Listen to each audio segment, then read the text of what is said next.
did want to make that official. You are a good member, as you know. Yeah. How does it feel? Feels great. Feels great. It's been a whole lot of fun, I'll tell you that much.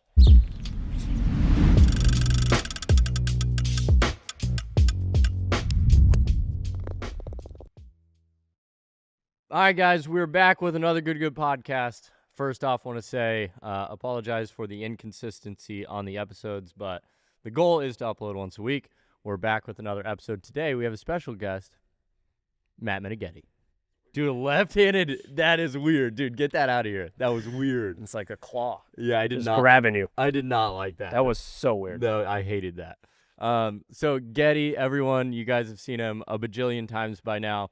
And I did just want to get it off rip because we have a tendency of like not really being super communicative to our audience when it comes to people joining the team. Getty is a good member. I know we've released something on Instagram and stuff, but we've never really done a whole thing on YouTube. So did want to make that official. You are a good member, as you know. Yeah. How does it feel? Feels great. Feels great. It's been a whole lot of fun, I'll tell you that much.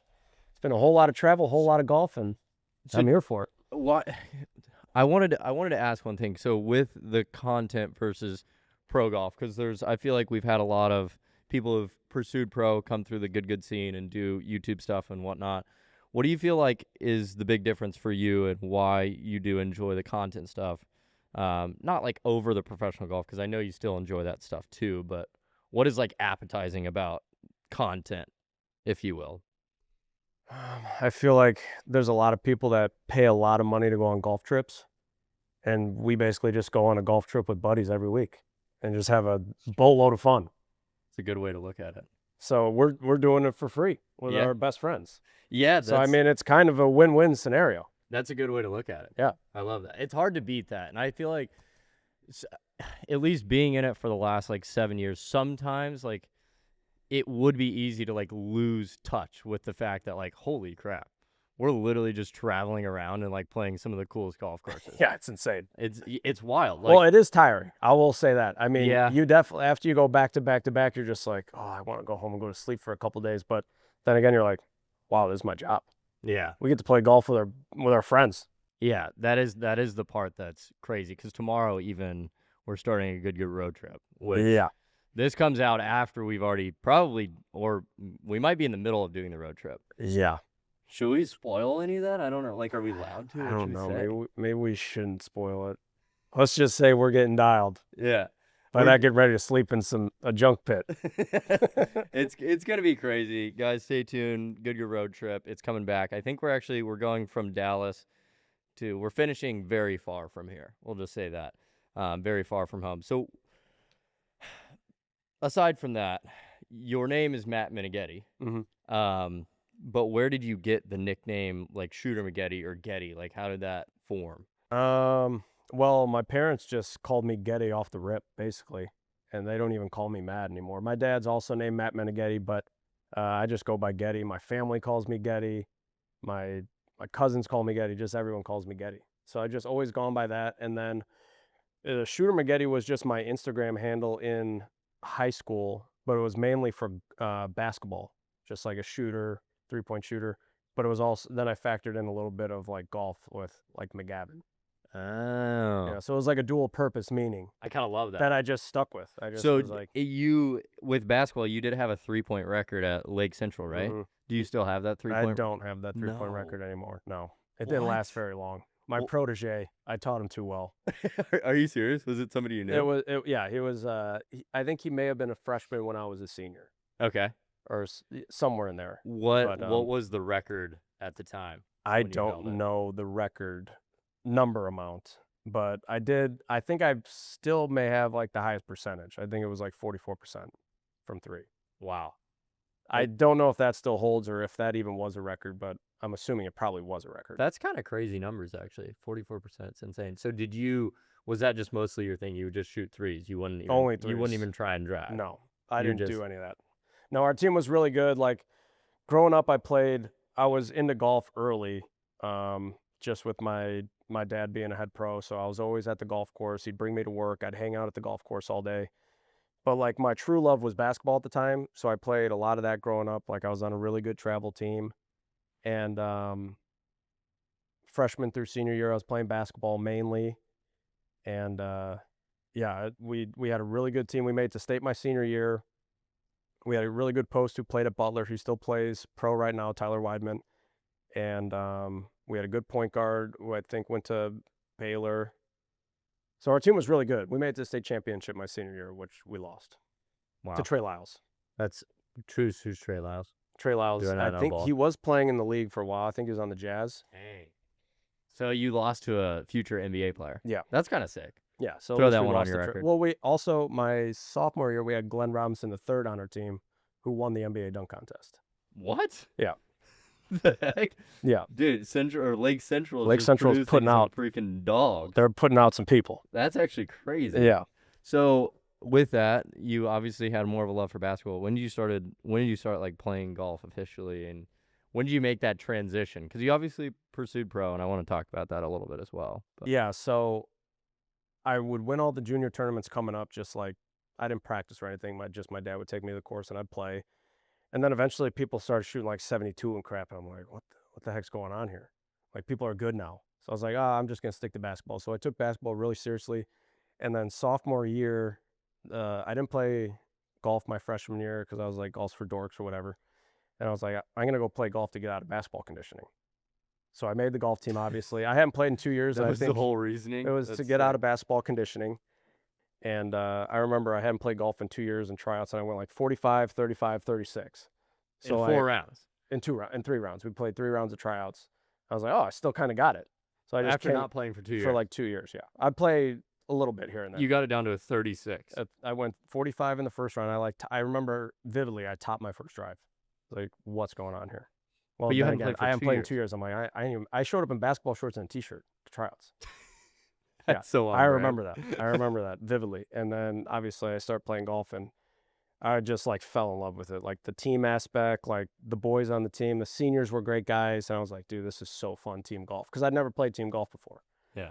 And I was like, it's such a fun aspect. And I was hooked. I was like, man, I kind of want to keep doing this.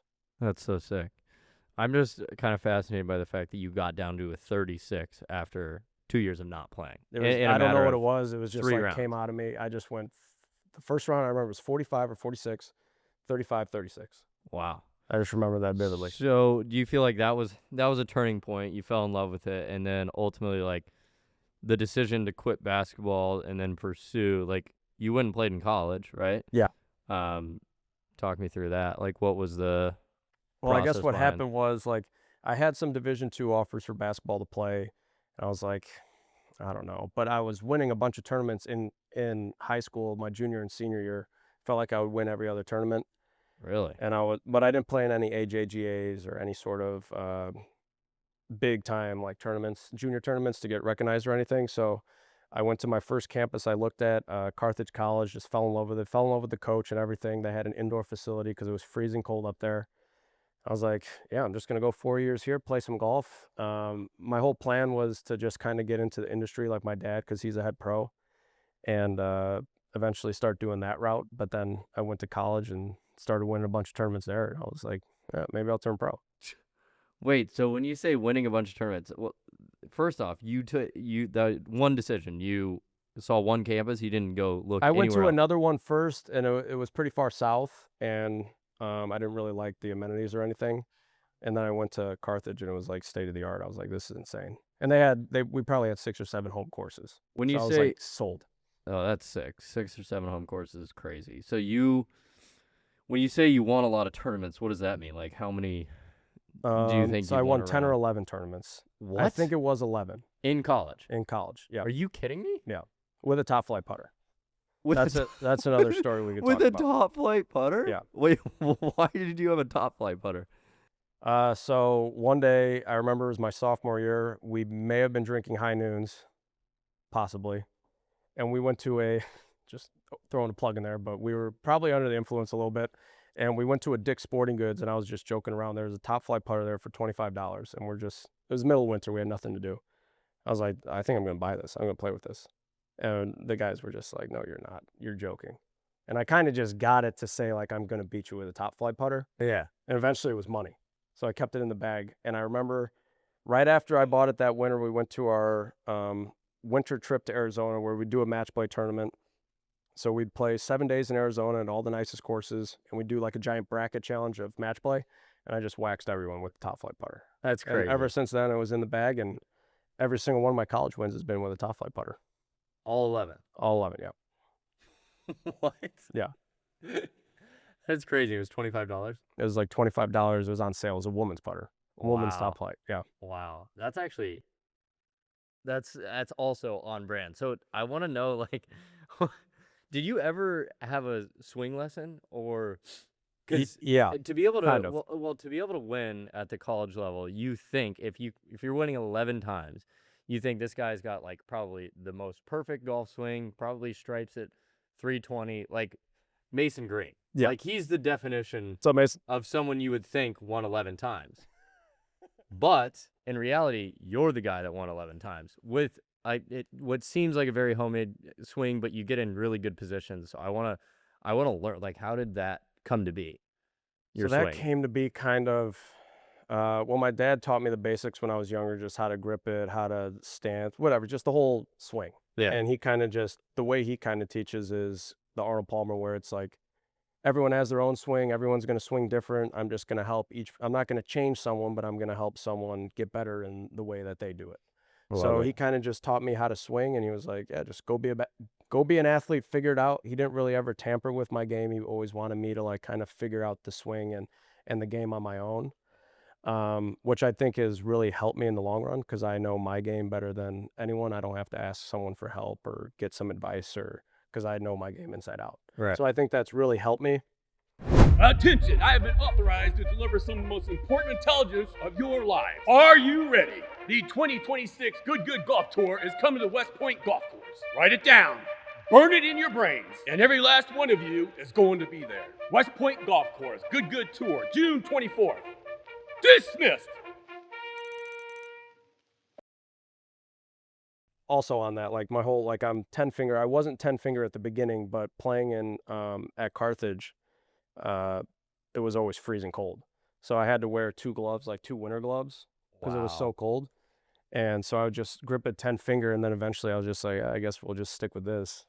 I love that. You just So like, that's I'm how- gonna try this, and then it just. I could hold on to the club, and I could feel my hands a little better with the 10 finger. They wouldn't go flying out of my hands because we'd play in 30 degrees a lot. That's wild. Yeah. So have you always hit like a little bit of a slinger? Hit the big No, old actually, draw? I was the opposite. I was a slice. What? Yeah, that's crazy to think about. When you used to be won a 11 slice. times, you were slicing. I think I was a slicer. Yeah, I No was way. a slicer at that time. But you've always seen shot shapes, because it gives me a very similar to like a Bubba Watson feel when I watch you play. I'm like, this guy sees shots that I didn't even know were there. Mhm. And I love that, because I like to try the swinger every once in a while, but why? I mean, so why do you I guess I could shape it so much? I guess I could say, again, when I started playing my sophomore year of high school is right when Bubba Watson won the Masters for his first time. So I was kind of like, when I saw that, I was kind of like, whoa. 2010. I Wow. was like, or no, I think it's 2012, 2012. I guess, 2012 or something. And I remember seeing that. I was like, wow, that was pretty entertaining. I was like, people play golf like that? Because originally I was frustrated in my junior career because everything was like, I was trying to get better and swing better and hit straight. And then eventually I saw that. I'm like, oh, you just need to be an athlete and go hit the ball. That's so. And then after that, I just kept doing that till now. I feel like that's some really good advice for people getting into it as well. Because it is like weird, especially online. You see all these like perfect golf swings. You're like, oh, I want to look like that. I want to look like that. But there is so much truth to just like swing your swing, and also just master your swing. Because I feel like if you're an athlete and you get your swing into a decent position, you can hone in on that and just tinker a few things without changing the whole. Eventually, you're whole probably thing, going to you have know? something that goes wrong that you probably need to maybe go to the range and figure out. But for the most part, your swing's probably going to be the same since you were a kid. Yeah. And unless you're spending and hitting thousands of balls, you're not going to make a change like a tour player. No, absolutely not. Especially once you're deep into the game and you're a little further progressed and you've been playing for a few years or whatever. After you know like your personal tendencies as a player, like if you play enough, you're like, okay, when I'm playing bad, like I'll get stuck and I'll block it or something. Like you eventually figure out what your personal tendencies are. Right. And then you can be like, okay, this is going wrong. I got to do this now. Yeah. So true. So away from the swing here, but 111 times in college, D3, played all 4 years, All 4 years. Yeah. and then decided to go pro. To my knowledge, you've won the Iowa State Open, right? Or was that I've what it won was? the Iowa State Open twice. Back to back. Was it back No, to back? it was I took second the year before. Then I took first, and then I probably play like crap the third year and then won the next year. So talk me through pro golf. And I really do want to dive into the differences between like the mini tour life and then now you're traveling, but you're traveling in a different way. Because obviously you said like now we get to go on golf trips with friends. Like, does part of you miss the aspect of like the grind and the Oh yeah. and then just like, because I've heard everyone say it's like so grimy, it's such a grind, and you're spending so much money to get little return. But I feel like in a weird way, my brain looks at that, I'm like, that's kind of sick. Like, that's cool to say you did it, Yeah. at least. It was I mean, I wouldn't change it, and a lot of people say, "Oh, it sucks," or this or that. Like, I loved it. Like, I love, like, splitting costs with 3 or 4 dudes in a hotel room and just, like, putting 2 guys on a bed or have a blow-up mattress in, like, a Motel 6 or something, and then you go out and play some dumpy, crappy golf course for a couple $1,000 for first. Like, it was so fun. Like, I wouldn't change it. It sounds like a great time. How long did you pursue the pro golf? And I know you're still doing tournaments and stuff. It's not like you're done pursuing it, but how long was that your full-time thing where that's all you were going for? It must have been 6 or 7 years, I think, and, I guess what it started out as, I started like an investment program my first year, and it was almost like kinda like you'd have stocks or something like that, and people can invest, and then how much money I make, I'd give back. And I got like a lump sum from a bunch of family and close friends for like $10,000. And I remember I ran through that my first year and a little bit into my second year, and I think I profited. I tried to give them back the profit, and they're just like, no, keep it. So I had a couple $1,000 to play with, and You profited.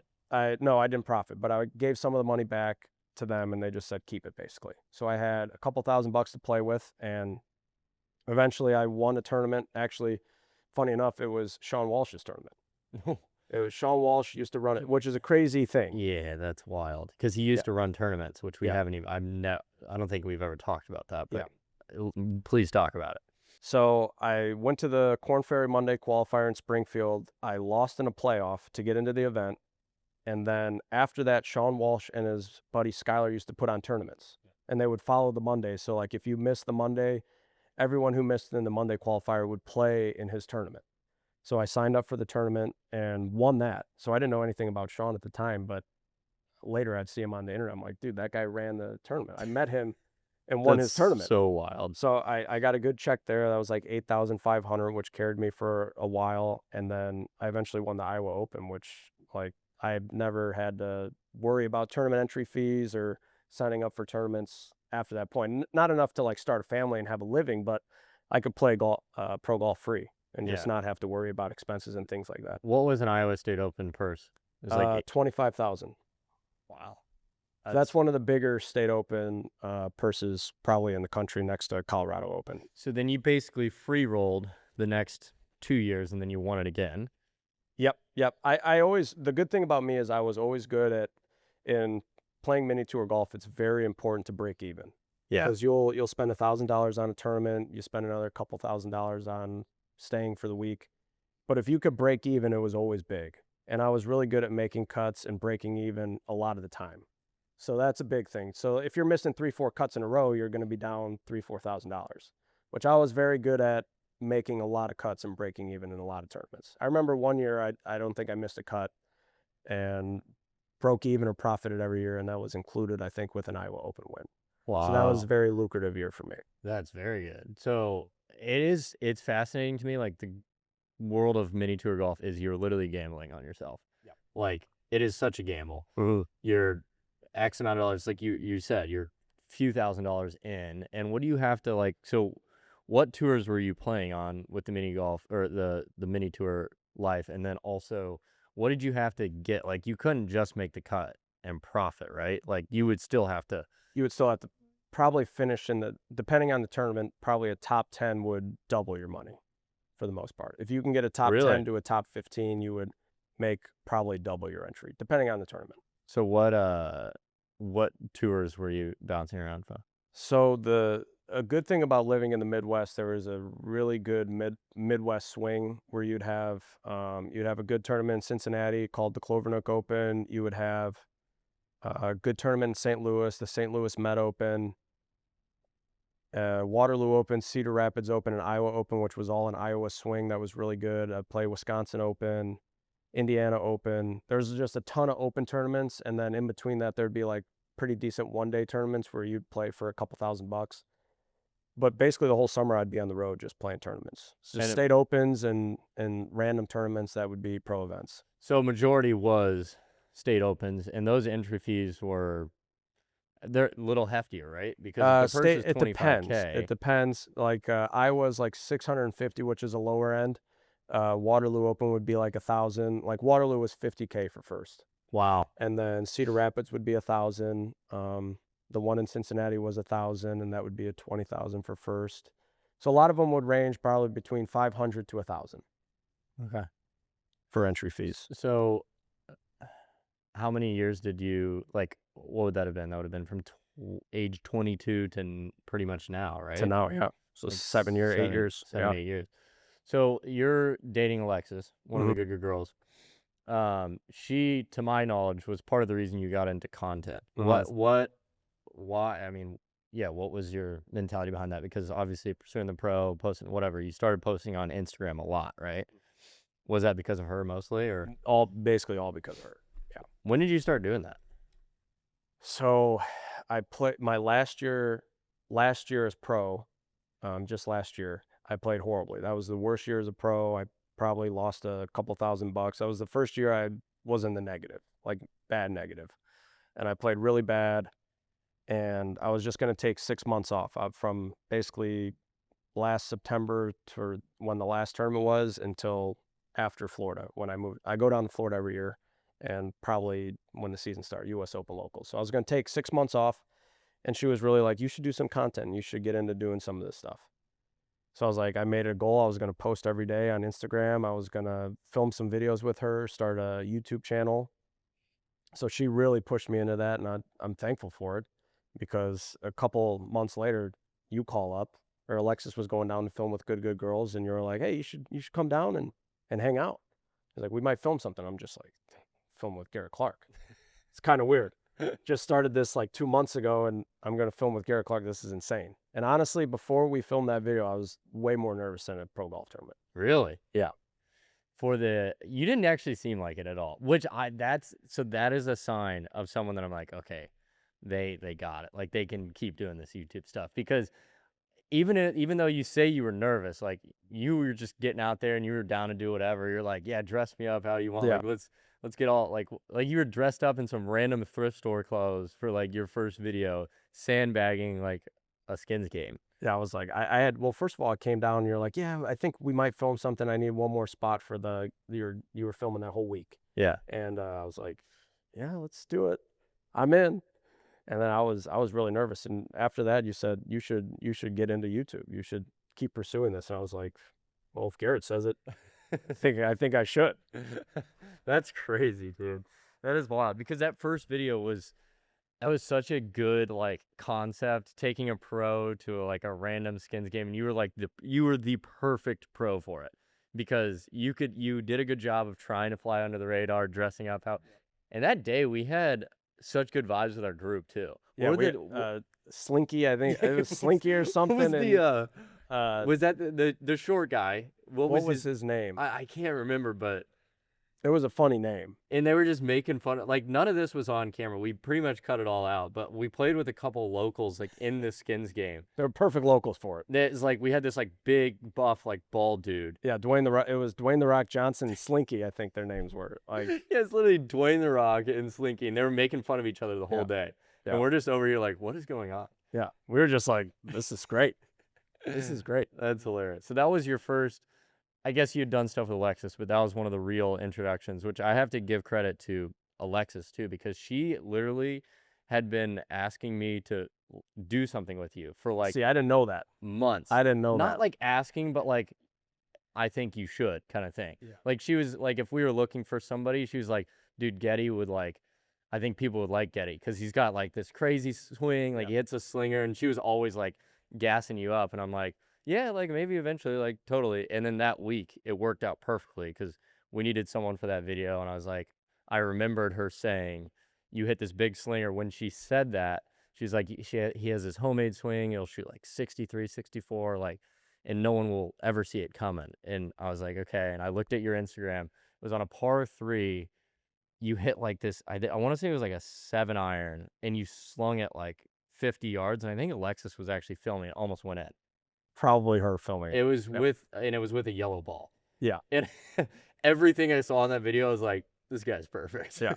it's like everything everything you wanted in, like, I don't know, someone to do YouTube golf. So it's pretty funny how that all happened. It was actually crazy. Like, I didn't expect any of that. That wasn't at that all. long ago. That was like 5 months ago. Like, Now, it was crazy. now you're full in on the I know. I'm content. full in on content. I freaking love it, and like all the guys are great. Like, dude, it's a dream. It's awesome. Crazy, dude. It is wild to me, like how I say this a lot, but YouTube golf is now in a spot where it has the ability to give people platforms that maybe 8 years ago was never a thing. Like there was not, I mean, YouTube golf really wasn't a thing 8 to 9 years ago. Maybe a little bit like in the UK with Rick Shields and stuff like that. But I don't know, it's really cool to see where it's come and where it's going to go. So Yeah, happy you're a part of it. Especially with the videos, like you still get the pressure of like a tournament, but not really because it's not on you. But I mean, when it comes down to the end and those scrambles and stuff, you're still like, oh, this gets the competitive juices going. Yeah. You know, and it's really fun because every video you basically have a moment in time where the pressure is the highest. Yeah. And you got to either hit a shot or make a putt or do something, and I think that's really fun. I would agree. Yeah, because you get that competition side of it, but you also get the fun side of golf, which I enjoy because it makes me think of also like Survivor, which I think we should maybe talk about this a Oh little yeah, bit. that because- too. That was just like 2 months ago too, and it feels like it was like a year ago. Yeah. Which yeah. Survivor, like, dude, when I came out the gate swinging and I was 3 under through like 5, like, this is scary. I didn't like it, dude. Yeah. I would prefer, like, in that situation, I got nervous, then I double bogey 10. Yeah, What did I go, like 6 over through 3 holes on the back 9? To be fair, that back 9 was crazy, and we were dealing with some inclement weather because I think the whole island flooded right after we flew out the next day. Yeah. Like the whole island, all the islands got destroyed. Which We're like in the middle of a storm. Yeah, we were, and I think we should address this. I always hate it when good releases like content in general that people don't like. I don't hate it because people didn't like it. I hate it because I feel like I, in a sense, like failed the viewers. I'm like, the goal is obviously like, you know, you guys watching, us making the content. Our only goal is to make good content for you guys to enjoy. So anytime we upload a piece of content that I feel like people didn't enjoy, it obviously sucks. Yeah. And with Survivor, everyone was saying how much we dropped the ball, which we did, but it was circumstantial. And I hate that I'm like coming on here and making excuses. I don't want it to sound like that. But it's like you said, we were supposed to film an extra 2 days in Hawaii. Yeah. And we had a bunch of other things set up like outside of the golf to make Survivor more Survivor-y and interesting. And the last 3 episodes, I believe the last one specifically and second to last one, people were 99%. A lot of the comments were like, they dropped the ball. This is not the way. Like, what happened? The Bin Laden, this, all that stuff. There was so many things that we couldn't film because we had to rush everything. We all flew out a day early. Yeah. Some of us flew out 2 days early to like make sure. And this is another thing to talk about.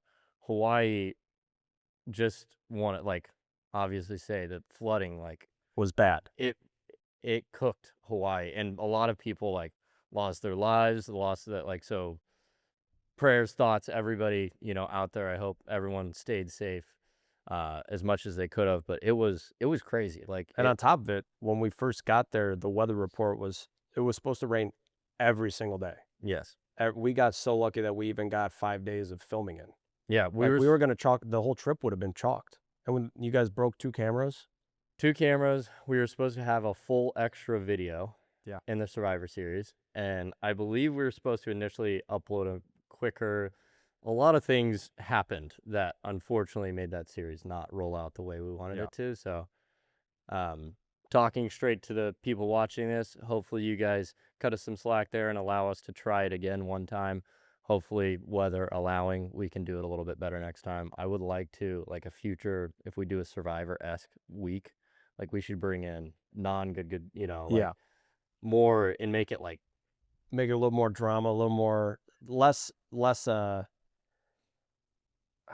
don't even know how to say it, less people, teammates, and more, because everyone knows each other. It's easy to be on the same team, whereas if you have a bunch of people that you kind of don't know, then you got to make alliances and dig deeper and make those teams, and there could be more backstabbing or more stuff like that. I think there was too many people in that series that were in cohorts with each other just prior to even showing up. Like, obviously, us bringing the good girls, they're going to be on a team. They're going to be on a team. They're not going to vote each other out. No. Yeah. No. And then there was this weird thing where they had an alliance with you. And then dude, there was actually so many alliances. I was on an alliance with Sharf and Blake. There was like so many. I was also on an alliance with the girls. And then I was low-key on an alliance with you. High key. I had an alliance with everyone. You, me, under the radar. Marissa and Alexis had an alliance. And then they got destroyed. They just ejected themselves from the show on their own accord. That was their own fault. And then so we're just kind of sitting there. And then I kind of had one with Sharf and Blake, but I also had a secret alliance with Uni and Hadley.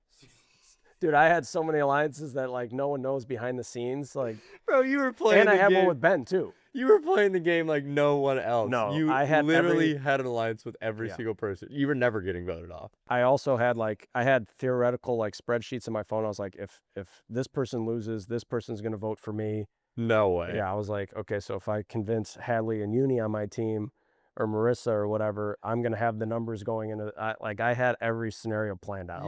You went deep on it. I was like, I'm gonna win this show. Yeah, 100%. Yeah. You were never gonna lose. You were always gonna make it. At bare minimum, you were gonna make it to the stroke play finale, which I love. And you are also a Survivor fan. Oh, like I've watched Survivor forever. Like, I know all the tips and tricks that people have done to win the show. Like, I'm a big Survivor person. By the way, I just I did some research and watched the Trader season with Boston Rob on it, because we talked about that, right? You watched the Traders, not the Survivor one. Yes, but I watched Boston. I got to see Boston Rob, a legend. Which I got for anybody who watches Survivor out there. Like, I didn't know any of this ball knowledge. But Getty has kind of filled me in, like, how crazy Survivor is. And apparently, like, Boston Rob's, like, the legend of Survivor. And that's the thing. Like, we're kind of doing these shows, too. Yeah. So, like, we need to get into that theme show mindset of it's not personal. We're going to vote someone out, but there's going to be some crazy stuff we're going to pull to make it to the finale. Yes. Like, the good thing about us, there's no hard feelings in the group. Yep. We know what it's for. It's content. It's freaking funny. And it's a little competitive. So it's, there's like the little tips and tricks that you got to do to go under the radar. And I would like to, and I love reading the feedback. That's why I keep talking directly to you guys when I talk about this. But I would like to eventually do another game show-esque style week. We need to obviously make sure it's rolled out the exact way we want to, and we kill it. Like, everything needs to be super compact and well done. Like Survivor, I'm going to admit it. Everybody watching, this probably gets clipped, but I will admit it, Survivor, we definitely dropped the ball big time. It was fun for us in person. We had the time of our lives. It was a lot of fun. The content definitely got cooked by a lot of different reasons, but we're going to work on it and try and do better in the future. But yeah, you won that, which was that was nice. That was insane. It was fun.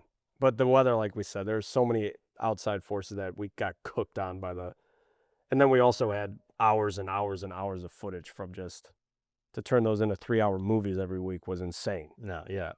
I think that the key for a show like that will be us needing like a full team. Yeah. Again, we got to come prepared.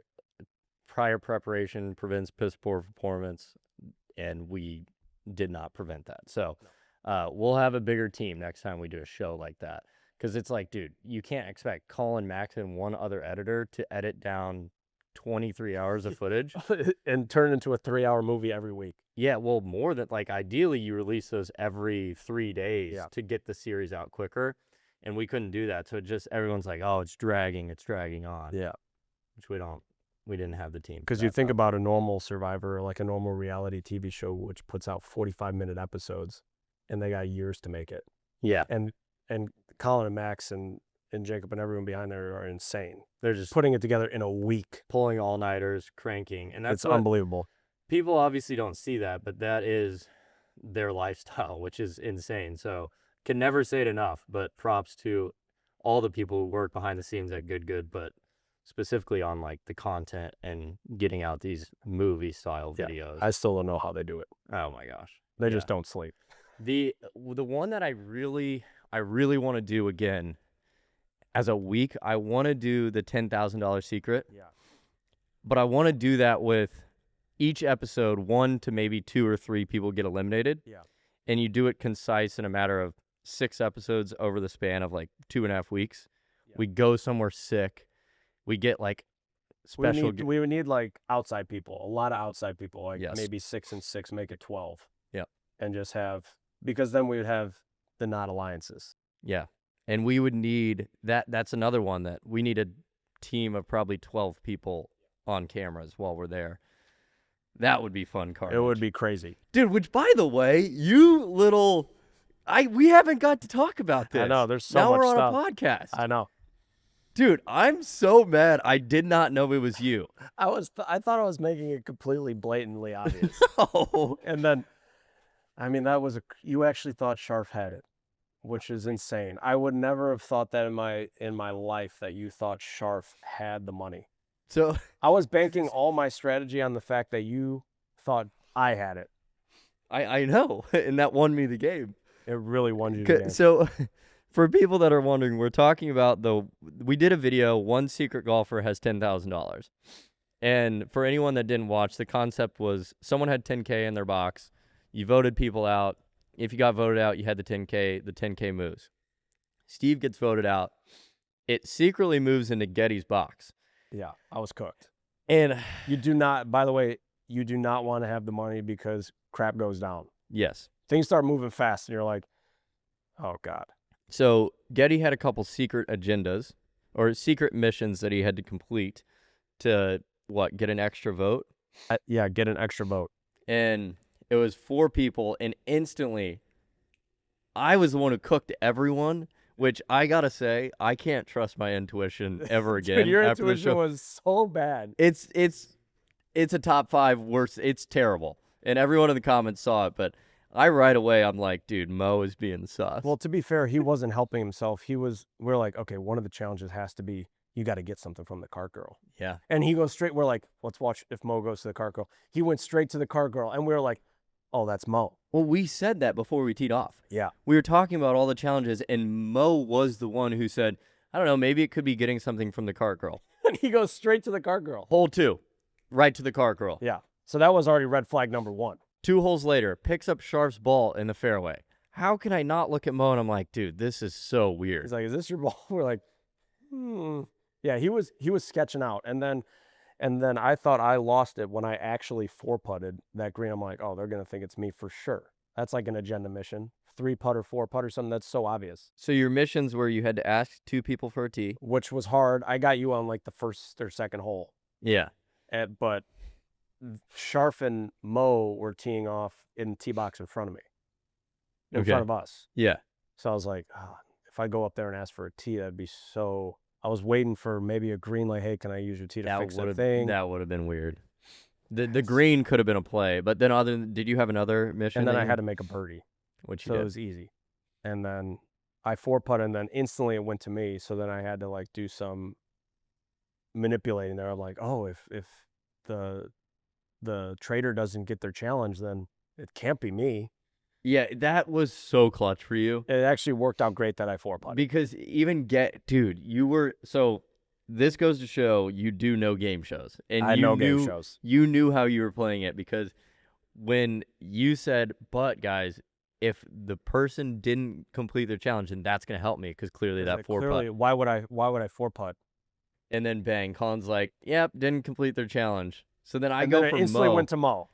Dude, I felt so bad because Mo was heated. He was heated, but he was going to the cart girl and picking up balls in the fairway, which dug him a hole.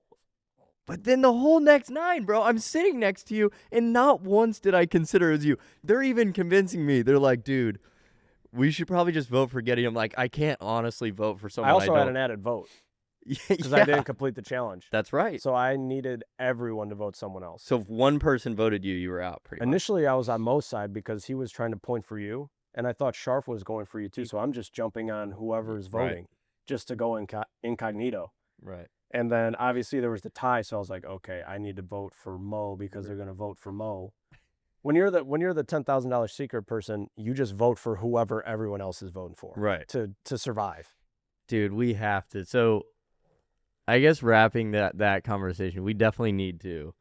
We need to do that. And that for was a our full test week. run. That was our test run. And I think like we figured out all the bugs and hitches, and I think a full-fledged like staying in a mansion type deal, playing golf would be insane.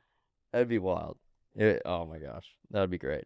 Well, to close this podcast out, we have some rapid fire questions here on a list. This segment, the rapid fire segment here for this podcast, is brought to you guys by High Noon. I don't drink anymore, but when I did, I loved High Noon. High Noon is great. It's good. I'll be the first to say it. It's amazing. Real vodka, seltzer. We have the grapefruit. Whoop! We got the grapefruit one right in front of me. I can't drink it, but if Getty so chooses to, he can I will over there. polish this off later. Yeah, you can finish that off whenever you want. But we're gonna do some rapid fire. We're gonna do some rapid fire questions brought to you guys by High Noon. All right, ready? Let's go. Okay, give us your good golf basketball starting 5. Ooh, that's a good question. That is I didn't write these. Great question. I got to get Sharf. Sharf is a gamer. He's a loose cannon, but he's a hustle. Can I bring in Bino? Yeah. Anybody in the good universe. You could bring in Mason if you want, but I wouldn't do that. Yeah, he's too injury prone. I'm just True. kidding. I'm just kidding. Dude, his back might blow out mid game. He's gonna go for a layup and be just in a wheelchair. Yeah. We don't want that. Well, I'm gonna go. I gotta go Sharf. Okay. I'm gonna go Bino, Random op hole. and I'm probably gonna take you and Colin. Me, Colin, and you. So let's go through our positions. So you're Point guard. I'll just be a point guard, shooter, whatever. you're point guard. You're doing everything. Yeah. Shooting. Colin's down low. He's our center. He's our center. Sharf is heavy on the defense and a good facilitator. Yeah, Slash and he could score. He could mid-range. score too. Yeah. Mid-range / driver of the Yep. ball. Bino is just He's an animal. he's just fighting We everyone. just send him.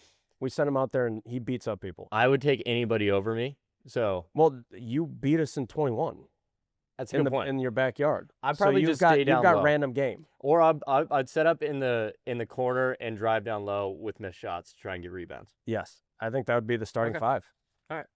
I wouldn't take me personally. I'm not good You about. won 21. You actually kind of can ball. It's a toss up, but I do like that starting 5. If you could secretly swap one good member's golf game with another's for a month, who are you choosing? Swapping someone's golf game? Yeah, with another one for a month secretly. Probably Luis with Sharf.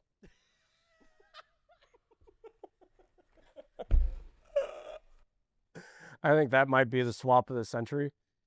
Oh my gosh, dude. Just imagine Sharf just shows up on set one day. We're filming, and for some reason he's Luis. He has Luis's game. Oh my gosh, dude, Luis Sneaky's gotten better. He really has. Okay, Sorry, Luis. Sorry, Sharf.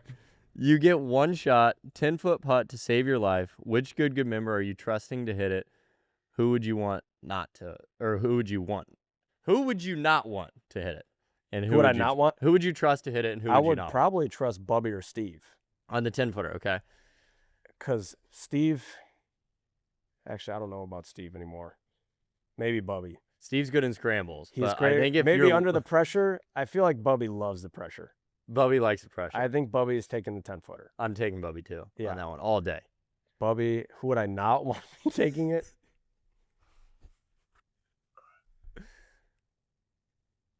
No, I can't say Mason. He's clutch now. Yeah, Maybe a month ago I would have taken Mason.